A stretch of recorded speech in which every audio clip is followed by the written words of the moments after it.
Okay, so here I am in Photoshop. As you can see, I've already designed a logo here. Um, but if you want to start from the beginning, if you go to File and then go to New, you get a number of options here. Because we're working with the web, we're going to select Web. The pixel sizes are too large at the moment, but it is 72 dpi, so it's ready to use with the internet. Give your document a name and then click OK. But I've already done that, so I'll just carry on. I haven't spent too long designing this, but as you can see, I've got a little background here, which is this on layer 1, which I haven't labeled. So if I just double click here, I can call that BG for background. And I've just simply got DMWP, just for the sake of ease for this exercise, and I've applied a filter to each of these. So you can see I've put a slight bevel and emboss on there. So if I double click a layer like so, we get these little layer styles, and I've ticked on bevel and emboss just here. And as we can see, we get some different modes here. We get a normal and dissolve and things like that. But that's for the general layer style. But if you want to edit these, you click on them so that they go light blue, like so. So click on there, and that's where you get your styles. So with my emboss, I could have a pillow emboss on that layer, and that will update here. But I quite like just the ordinary emboss, and you can change the depth and things like that. So you can see that my D is changing there now. But I think I'm going to leave it as it is for the while, because you can go in and have a look at the other things. So you can have a color overlay if you want, but I don't, so I'm just going to turn that off. So that's an easy way of changing the individual letter styles. So please experiment with these if you want to. Just sometimes make some more interesting, well, image really. So I'm just going to click OK here. So to add those layer effects, you just simply double click on the layer here, and to start the animation, I'm just going to do something very simple. But this is too big at the moment. I don't want the entire background, so I'm going to go to my crop tool, which is over here, select that, and we get these little handles around the crop tool. So I'm just going to simply drag those down. So I'm going to get rid of the white background. So yeah, that's correct, the white background, and then move that just to there, and here we go. I want it a little wider too. Yeah, that's not quite working out how I want it to. Okay, that's alright.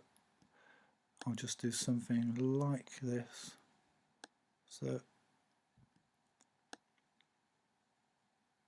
yeah, I've made it a little smaller, but that's okay. So I'm going to hit the Enter key, and there we go. We can see that my background has moved ever so slightly there. So I'm just going to move that back over and make it the correct size. Right, okay, so I'm happy with that. Excuse me. The next thing I need to do is make a timeline so that I can actually animate this, which is this little thing down here. So when you click Create Video Timeline, you can see that all your layers are separated. So I'm going to do something quite easy to begin with. I'm going to fade them in one by one. So on the background here, we can see this little triangle. If I click this, we can see a couple of things here. We have the position, opacity, and style. So the first thing we need to do is have a look at the timeline here. This counts in seconds and frames, how actually, well, long the animation is. But the first thing you need to do is create what's known as a keyframe. So with opacity, I'm going to just move into 1 second here, and you have to click on opacity, which is this little stopwatch thing here. So when I click that, did you see that this little diamond appeared, which is what we want? Okay, so that is called a keyframe, and that's at 100% opacity. Your opacity is over here. So let's have a look at this. Yeah, this is in your ordinary layers tab. I'm going to go back to the beginning of the animation and I'm going to change the opacity to 0. Oops, not 1000. 0, like so. And hit enter. Okay, it wants an actual number. There we go. And what you'll find now is I've got a new keyframe here at the start of the animation. So that's good. If I press the space bar, that plays. And this little blue thing here is a little bit like the playhead in Premiere or Avid or something that you get. That it tells you where you are in the animation. So what I've done here is I've pressed spacebar, but I've not done anything with these letters just yet. So I'm going to select the D first, this layer. I'm going to do the same thing. I'm going to just fade it in ever so slightly. So I'll move in a little way, and then I'll click on the opacity so we get a keyframe, and then move backwards just slightly so that when the background fades in, that opacity will be 0. Like so. I've done it again. Okay.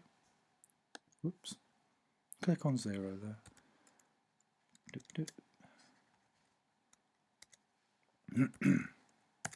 So the D will disappear. So this is getting quite big now, so I'm just going to move this up so that we can see, because my logo is tiny anyway. So we can see these little keyframes spaced out. So all we've done is fade in the background, then the D. I want to do exactly the same with the M. So again, with this little, what's called a disclosure triangle, I click here and I move a little way into the animation again. Just let me get rid of that zoom for you. And again, I will add an opacity keyframe. So you get this little triangle, and then move backwards, and then I'll do it properly this time. Type in 0% there. No, I didn't do it again. Like so. So now what we have is something like this. Ah, you get what I'm trying to do here. I'm fading in the letters one by one. So same principle, I'm going to move slightly in. Make sure that you select the actual layer that you're editing, so you can see that when I click on any layer it becomes highlighted in white there. I'll just do that for W. And again, I'm going to add a keyframe a little way in here. Same thing on opacity, little diamond appears. I'm going to move backwards, and then I'm going to select opacity again, click on 0. I'll do this properly. 0, enter. And then when I press the spacebar, the W fades in. I'm going to do exactly the same with the P. And again, I move slightly enough, select the P layer. I open that here. Click on the opacity, so it's set at 100% here. I move back slightly, and then click here, and click on 0. I've done it again. Here we go. 0. So, what have we got? Let's have a look at our little animation here. The background fades in. W. B. Quite simple, but effective. And if you want this to happen quicker with these little keyframes, you can always pick them up and move them so that animation will happen quicker. So I'm going to do like this, just picking them up.